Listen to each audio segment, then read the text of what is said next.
ஒரு தேவனுடைய ஊழியன் முன்மாதிரியாக இருக்க வேண்டியது மிக அவசியம். ஜனங்கள் உங்களை பார்க்கிறார்கள். முதலில் உங்கள் எண்ணத்திலே நான் ஒரு தேவனுடைய ஊழியன், இயேசு என்னோடு கூட நடந்து கொண்டு வருகிறார் என்று எண்ணம் இருந்தால் எப்படி பேச வேண்டும், எப்படி பார்க்க வேண்டும், நடக்க வேண்டும், செயல்களை செய்ய வேண்டும் என்ற எண்ணம் எப்பொழுதும் உங்களோடு கூட இருக்கும். இயேசு என்னோடு கூட நடந்து வருகிறார், கூட இருக்கிறார், படுக்கிறார், பேசுகிறார் என்ற எண்ணம். அப்புறமாக ஒரு தெய்வீக அன்பை வெளிப்படுத்தக்கூடியவர்களாக நீங்கள் இருக்க வேண்டும். புரியுங்களா? அதாவது தாயன்புள்ளவர்களாக இருக்க வேண்டும். ஹோட்டலுக்கு செல்றீங்க, சாப்பிட்றீங்க, சர்வர் கேட்குறத கொடுக்குறாரு, அதோட அவரோட பாட்டு முடிஞ்சிருது. ஆனால் ஒரு தாய் பிள்ளைகள் எப்பொழுதும் சாப்பாடு கேட்டால் 24 மணி நேரம் உதவி செய்கிறாங்க. அதான் தாய் அன்பு உள்ளம். நீங்கள் மருத்துவமனை செல்றீங்க, உங்களுக்கு சிகிச்சை தேவைப்படுகிற நர்ஸு டாக்டர் கொடுக்குறாங்க, அந்த ட்ரீட்மெண்ட் முடிஞ்ச அப்புறம் அவங்க போயிடுறாங்க, டியூட்டி முடிஞ்ச அப்புறம். ஆனால் ஒரு தாய் இரவும் பகலும் இருந்து உங்களை ஆரோக்கியத்தோடு பாதுகாத்துக் கொள்கிறாங்க. அதே போல ஒரு தேவனுடைய ஊழியன் தாய் அன்பு உள்ளவனாக இருக்க வேண்டும்.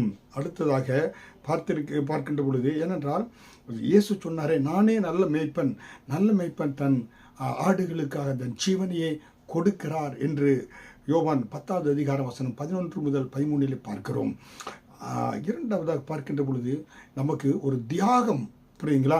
நம்முடைய ஊழியர்கள் இந்த உலகத்தில் இன்றைக்கு சிங்கப்பூர் நம்ம கண்கள் முன்பாக இருக்கக்கூடிய அநேக மூத்த ஊழியர்கள் பார்த்தா அந்த காலத்தில் ஒரு தியாகத்தோடு, பட்டினியோடு, பசியோடு கூட நடந்து பல கிராமங்களுக்கு சென்று ஊழியர்கள் செய்ததுனாலே இன்றைக்கு அவர்கள் மட்டுமல்ல, அவருடைய சந்ததிகள் நன்றாக வசதியாக வீடு கட்டி கார்களோடு இருக்கிற காரணம் ஒரு தியாகத்தோடு ஊழியம் செய்தார்கள். உங்கள் தியாகம் உங்கள் வாழ்க்கையில் இருக்கணும். நாங்கள் சிங்கப்பூர் தேசம் இதுவரை எங்களோட சொந்த பணத்தில் 300,000 மேலே நாங்கள் கர்த்தருடைய ஊழியத்துக்கு போட்டிருக்கிறோம். 5 வருட டெலிவிஷன் ஊழியங்களே $1 கூட யார்ட்டையும் நாங்கள் டொனேஷன் வாங்காமல் இன்றைக்கும் நாங்கள் செய்து கொண்டு இருக்கிறோம். காரணம், ஒரு ஊழியத்துக்கு என்று தியாகமாக நீங்கள் கொடுக்க வேண்டும். ஒரு ஊழியராக இருக்கக்கூடியவர்கள்.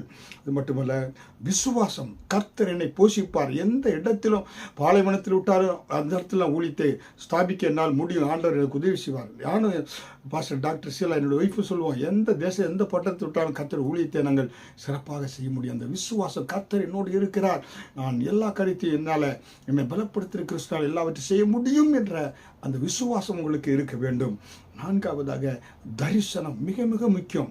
தரிசனம் என்பது பாருங்க, ஆண்டவர் நமக்கு அந்த கொடுக்கக்கூடிய ஒரு தரிசனத்தை கொடுக்கிறாருன்னா அந்த தரிசனத்தை நாம் அப்படியே பெற்றுக்கொள்ளக்கூடியவராக கர்த்தர் எப்படியாக அதை பார்க்கிறார் என்ற எண்ணத்தோடு கூட நம்ம கரங்களில் கொடுக்க போகிறார் என்ற எண்ணத்தோடு கூட இந்த தரிசனத்தில் நீங்கள் என்ன அந்த தரிசனத்தை பெற்று தரிசனத்திற்காக ஓட வேண்டியது மிக அவசியம். ஏனென்றால் தரிசனம் இல்லாத இடத்தில் ஜனங்கள் சீர்கெட்டு போவார்கள் என்று சொல்லி வேத வசனத்தில் பிரசங்கி நீதிமொழிகள் 29:18 பார்க்கிறோம். நீதிமொழிகள் 29:18. அதனாலே மோசேக்கு ஆண்டவர் ஆசாரிப்பு கூடாரத்துக்கு தரிசனத்தின் மூலமாக காரியங்களை கற்றுக் கொடுத்தார். ஒரு ஊழியனுக்கு மிக மிக முக்கியம் தரிசனம். தன்னுடைய எதிர்கால ஊழியர்களை குறித்து ஐந்தாவதாக முன் நடத்தி செல்லக்கூடிய தன்மை வேண்டும். ஒரு லீடர் என்பவர் முன்னால் போகணும், பின்னால் போகக்கூடாது. விசுவாசியில் ஏன்னா லீடர்கள் அனுப்பிட்டு நீங்கள் தான் முன்னானே சென்று ஏன்னா எல்லா கூட்டங்கள் எல்லா காரியங்களையும் நீங்கள் செய்ய வேண்டும். முன் நடத்தி, அதான் லீடர்னா முன் நடத்தி செல்லக்கூடியவர். புரியுங்களா? அதனாலே இந்த காரியங்கள் எல்லாம் மிக முக்கியம். அந்த ஒரு தேவனுடைய ஊழியன் எப்படிப்பட்டவனாக இருக்கணும்?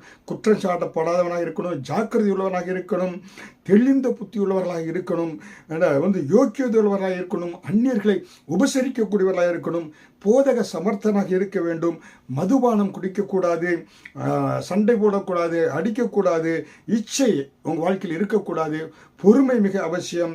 அதே போல் பார்த்தீங்கன்னாக்கா பண ஆசை இல்லாதவர்களாக இருக்க வேண்டும். நீங்கள் எல்லாவற்றிலும் வார்த்தையில் ஒரு முன்மாதிரி, அன்பிலே மிக முன்மாதிரி, விசுவாசத்திலே ஒரு முன்மாதிரி, கற்பிலே ஒரு முன்மாதிரியாக இருந்து கர்த்தர் நாமத்தை மகிமைப்படுத்த வேண்டும். கர்த்தர் உங்களை ஆசீர்வதிப்பார். ஆமென்.